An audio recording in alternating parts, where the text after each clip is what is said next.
Breaking news आ रही है। इस बार 7 समुंदर पार से अमेरिका से फेड ने हमारे यहाँ बुल्स को एक सौगात दी है। कल उन्होंने 3 बार रेट कट का जिक्र किया और उसका असर आपको देखने को मिल रहा है। जिन बातों पे आपको उनका असर देखने को मिल रहा है वो सब भारत के लिए बहुत फायदेमंद है। हमारे साथ एक स्पेशल गेस्ट आज जुड़ रहे हैं न्यूयॉर्क से। सुबह सुबह अरविंद सेंगर साहब, जियोस्फीयर कैपिटल के फाउंडर, हमारे साथ बात करने के लिए आए। बहुत दिनों के बाद अरविंद जी आपसे बातचीत हो रही है, बहुत बहुत शुक्रिया। खास दिन है क्योंकि एक बहुत सीधा तौर पे फेड के स्टांस में एक बदलाव नजर आ रहा है। 3 रेट कट की बात कही है और उसका असर यूएस यील्ड्स 4% के नीचे, डॉलर इंडेक्स में काफी बड़ी गिरावट, और हम कहीं ना कहीं भारत के मार्केट्स में ऑलरेडी कुछ दिनों से एफआईआईज वार्मिंग अप हो रहे थे। आपको लगता है इसका असर और बढ़ेगा, एफआईआई वापस लौटेंगे क्योंकि चाइना भी अनइन्वेस्टेबल हो गया है कईयों के अनुसार? इस सब का हमें एनालिसिस बताइए। हाँ, ऐसा है कि हाँ, आज का जो फेड का जो डिसीजन था उसमें काफी महत्वपूर्ण चीजें निकली। एक तो ये है कि अगर आप उनका लास्ट स्टेटमेंट देखेंगे तो उसमें जो डॉट प्लॉट कह रहा था कि क्या प्रिडिक्शन है उनका, उसमें ये दिखा रहे थे कि एक और रेट इंक्रीज आने की चांस है और उसके बाद 2024 में अगले साल 2 रेट कट्स की पॉसिबिलिटी है। आज जो बदलाव आया है उसमें एक तो ये है कि उन्होंने ये मान लिया कि करीब करीब ये श्योर है कि अब इससे आगे रेट शायद नहीं बढ़ेंगे। और दूसरी बात है कि अगले साल 3 कट आ सकते हैं, तो वो मतलब जो स्विंग आ गया वो नेट 1 एक की जगह नेट वो +1 -2 जो होने वाला था, अब +1 -2 से -3 चला गया। तो मतलब काफी मतलब मजबूती से कॉन्फिडेंस हो गया है मार्केट में कि अब फेड की तरफ से इकोनॉमी को हेल्प मिलेगी और इकोनॉमी के साथ मार्केट्स को हेल्प मिलेगी। और इसके कारण जो कि इमर्जिंग मार्केट्स में हमारे जो एफआई इन्वेस्टर्स रहे हैं वो इसलिए थोड़े डरे हुए थे कि अगर फेड ने और बाकी रेट्स बढ़ाए तो शायद रिस्क ऑफ रहेगा। लेकिन अब अगर फेड रेट्स काटना शुरू कर रहा है तो ऑलरेडी ये लग रहा था कि शायद डिसीजन आ सकता है, इसलिए कुछ दिनों से काफी यूएस मार्केट्स में तेजी आई थी, बट ग्लोबल मार्केट्स में और इंडिया के खासकर तेजी आई थी। इमर्जिंग मार्केट्स में सब जगह थोड़ा रिस्क ऑन जो जिसको बोलते हैं वो शुरू हो गया था। आज के बाद तो ये साफ हो गया है कि अब फेड की तरफ से जो है कोई अड़चन नहीं आएगी इन्वेस्टर्स को पैसा लगाने में। तो ये आपने अच्छी बात बताई कि ये भारत के लिए फायदेमंद है, अड़चन नहीं है फॉरेन इन्वेस्टर्स को। फॉरेन इन्वेस्टर्स का फ्लो भारत में पिछले 1 साल में घटता रहा है, वो पैसा निकालते रहे। ऑफ कोर्स डोमेस्टिक इन्वेस्टर्स बहुत मजबूती से पैसा डाल रहे थे। क्या एक ऐसी सिचुएशन आपको आगे आते हुए दिखती है अब, जब एफआईआईज भी पैसा डालें, डोमेस्टिक्स का तो फेथ इंडिया में है ही, तो क्या एक ऐसी सिचुएशन बन सकती है? और एक और बताइएगा बात कि रेट कट का इंपैक्ट इक्विटीज के ऊपर कैसा रहेगा? तो सीधी सी बात है कि जो आप इंटरेस्ट रेट्स है वो अगर आप स्टॉक प्राइसेस की जो फेयर वैल्यू जो पी कहलाती है ना, प्राइस अर्निंग्स रेशियो, उसको अगर देखें तो उसमें अगर इंटरेस्ट रेट्स कम होते हैं तो आपका पी बढ़ सकता है। इसका मतलब है कि मार्केट की वैल्यू बढ़ सकती है। तो वो तो एक सिंपल जो गणित का सवाल है उसमें ये आता है। तो उसके कारण मेरे ख्याल से कि सब मार्केट्स में इसका फायदा आएगा।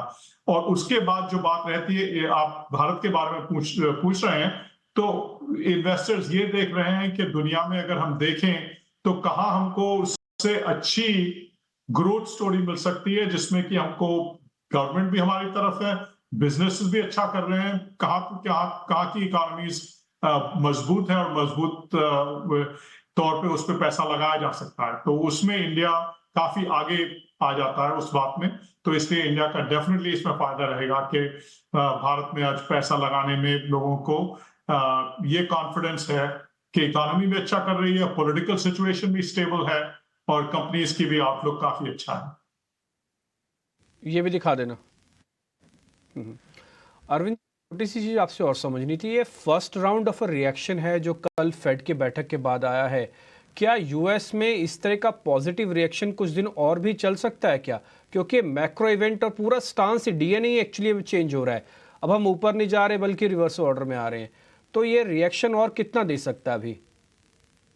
ये तो कहना मुश्किल है, लेकिन अभी जो जो ये क्रिसमस रैली जो कहलाती है वो पूरे जोर शोर से मेरे ख्याल से अब यहाँ से लेके और एंड ईयर तक तो चल सकती है।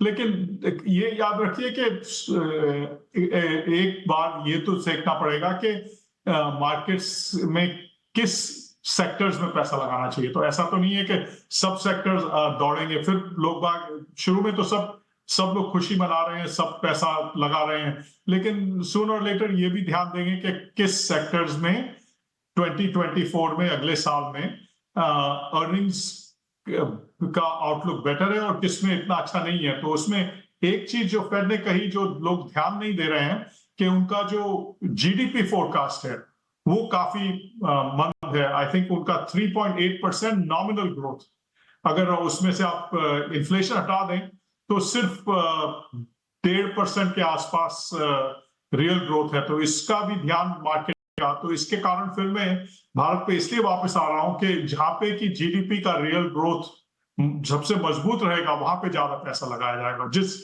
सेक्टर्स में, जिस कंपनीज में। तो अभी तो थोड़ा सा यूफोरिया जिसको कहते हैं वो होगा, लेकिन उसके बाद फिर ये देखना पड़ेगा कि कहाँ पे इकोनॉमी स्लो हो रही है, कहाँ पे इकोनॉमी तेजी में है और कहाँ पे कंपनीज में ज्यादा पैसा बनाया सकता है। तो अभी तो थोड़ा सा इनडिस्क्रिमिनेट बाइंग होगा जिसको बोलते हैं, लेकिन उसके बाद फिर ये देखना पड़ेगा कि कहाँ पे बेस्ट अपॉर्चुनिटीज है। राइट सेंगर साहब, क्योंकि आज हमारी आपसे बात हो रही है, मैं आपको याद भी कर रहा था कुछ दिन पहले जब क्रूड और ब्रेंट ऑलमोस्ट 72-73 चला गया था कि सेंगर साहब से बात करनी चाहिए। तो ये जो क्रूड में एक भारी गिरावट है, भले भारत तो इसका बेनिफिशियरी है क्योंकि हम नेट इंपोर्टर हैं 1 बिलियन बैरल के, इसके पीछे के आप कारण क्या देखते हैं और क्या ये स्ट्रक्चरल लग रहा है? क्योंकि ये कंट्रोल में रहेगा तो भारत के लिए काफी अच्छा है फिस्कली। नहीं, ये तो भारत के लिए बहुत अच्छा रहेगा इस टाइम। वो जो बोलते हैं ना गोल्डीलॉक्स सिनारियो, जो अंग्रेजी में बोला जाता है, वो इस टाइम भारत के लिए बहुत अच्छी तरह से तैयार हो गया है। क्योंकि एक तरफ तो प्रोडक्शन जो है वो थोड़ा ऊपर ज्यादा बढ़ गया है।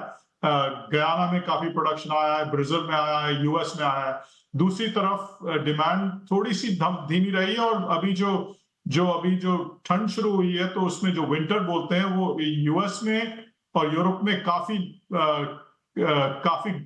कम ठंड रही है। तो कम ठंड होने के कारण भी डिमांड कम है, और ओपेक ने जितना कट किया है प्रोडक्शन, उसके कारण ओपेक के पास काफी, जो बोलते हैं सरप्लस कैपेसिटी, एक्स्ट्रा कैपेसिटी है। तो इसके कारण इस समय तो लगता है कि क्रूड का ज्यादा भरना मुश्किल रहेगा। इसका मतलब ये नहीं है कि क्रूड $5-10 ऊपर नहीं जा सकता, लेकिन उससे भारत में कोई ज्यादा अड़चन नहीं आएगी उसमें। तो इस कारण इस टाइम भारत की पोजीशन क्रूड से भी काफी फायदेमंद है। सेंगर साहब, बहुत अच्छा लगा आपसे बातचीत करके। आपने सारी बातें पर्सपेक्टिव में भारत के हिसाब से रखी। आप एक एफआई हैं बट भारतीय मूल के हैं, तो आप दोनों एंड ऑफ द स्पेक्ट्रम को बहुत अच्छी तरह कनेक्ट करके हमारे व्यूअर के लिए सारी बातें समझा सकते हैं। बहुत बहुत शुक्रिया, और आपसे हम कोशिश करेंगे थोड़ा जल्दी बात करें इस डायनेमिक मार्केट में। बहुत बहुत शुक्रिया समय देने के लिए।